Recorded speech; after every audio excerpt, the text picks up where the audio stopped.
యోబు గ్రంథం 24వ అధ్యాయం 23వ వచనాన్ని ఈరోజు ధ్యానాంశంగా మనం చదువుకుందాం.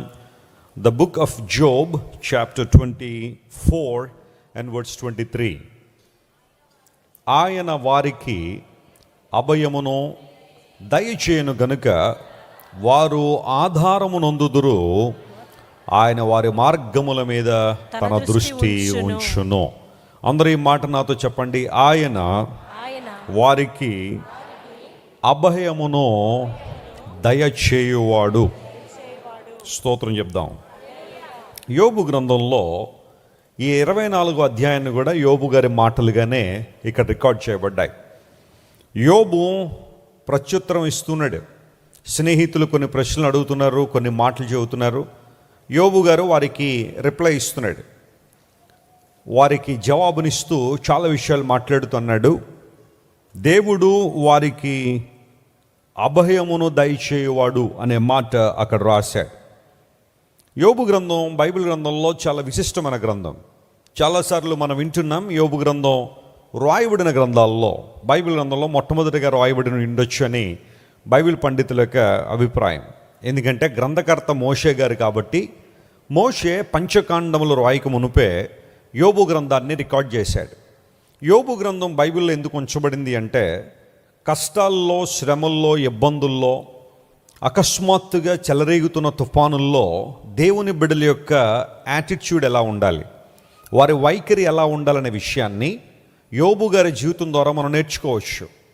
అకస్మాత్తుగా శ్రమ వచ్చినప్పుడు దేవుని సన్నిధిలో మన యొక్క దృక్పథం ఎలా ఉండాలి, మన వైఖరి ఎలా ఉండాలో యోబు గారు నేర్పిస్తున్నారు. కొన్నిసార్లు శ్రమలు మనకు చెప్పి రాకపోవచ్చు, శ్రమలు మనకు చెప్పి మన మీదకి రాకపోవచ్చు, కానీ అకస్మాత్తుగా కొన్ని శ్రమలు కొంతమందిని ఇబ్బంది పెడుతూ ఉంటాయి.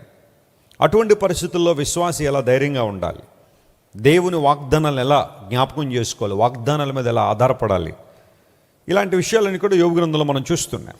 సరే, ఇప్పుడు మనం చదువుకున్న వాక్య భాగంలో దగ్గరికి వచ్చేసరికి దేవుడు తన ప్రజల మీద దృష్టి నిలుపుతున్నారు.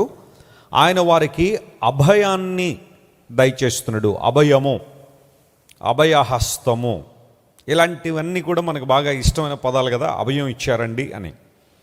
హిబ్రూ భాషలో దేవుడు దయచేయువాడు అన్న చోట గివ్ అనే ఆ పదానికి హిబ్రూలో ఉపయోగించబడడం నతాన్ అనే పదం వాడారు. నతాన్ అనే పదం దయచేయువాడు, దయచేయుట, ఇచ్చువాడు. దానికి ఇంగ్లీష్లో అర్థాలు మనం చూస్తే టు గివ్ అని, జనరల్ సెన్స్లో మామూలుగా మాట్లాడుకుంటే దేవుడు ఇచ్చేవాడని. ఇంకొంచెం మంచి మాట మనం మాట్లాడాలనుకుంటే గాడ్ బెస్టోస్, ఆయన దయచేయువాడు అంటే ఆయన ఇష్టపడి ఇస్తున్నాడు.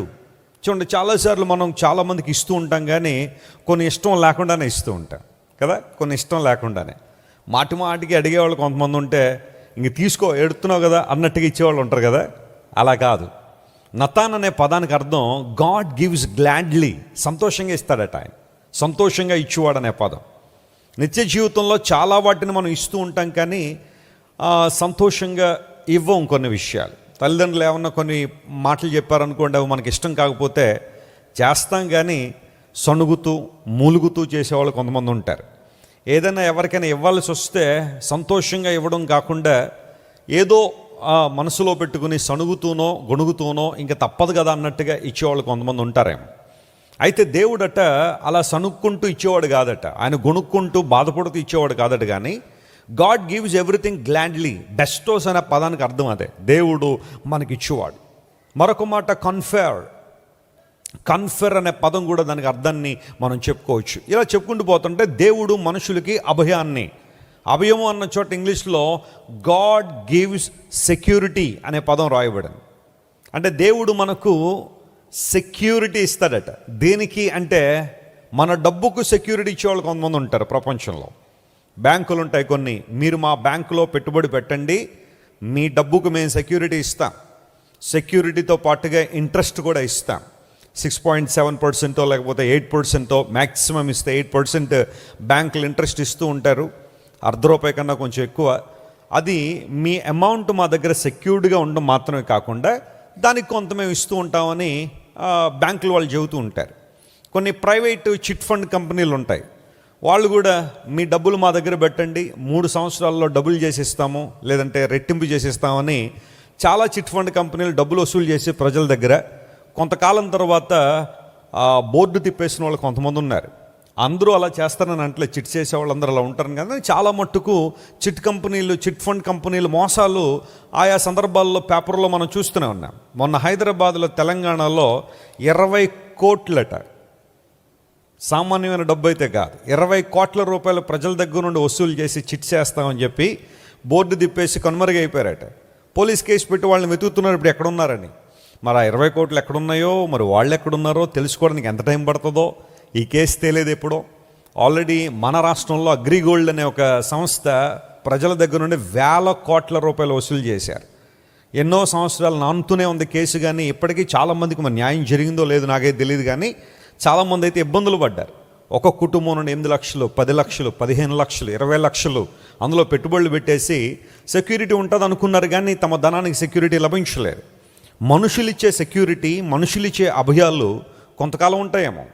మన ఆరోగ్యానికి సెక్యూరిటీ ఇచ్చేవాళ్ళు కొంతమంది ఉండొచ్చేమో. మా హాస్పిటల్లో మీరు అడ్మిట్ అయితే మా డాక్టర్లందరూ కూడా ఎక్స్పర్ట్స్, వీరు చాలా చక్కగా చదువుకున్న వాళ్ళు, వీళ్ళ యొక్క సక్సెస్ రేట్ చాలా బాగుంది, మీ ఆరోగ్యానికి సెక్యూరిటీ మా హాస్పిటల్లో ఉండదని వైద్య రంగంలో చాలామంది అలాంటి ప్రకటనలు చేసేవాళ్ళు ఉన్నారు.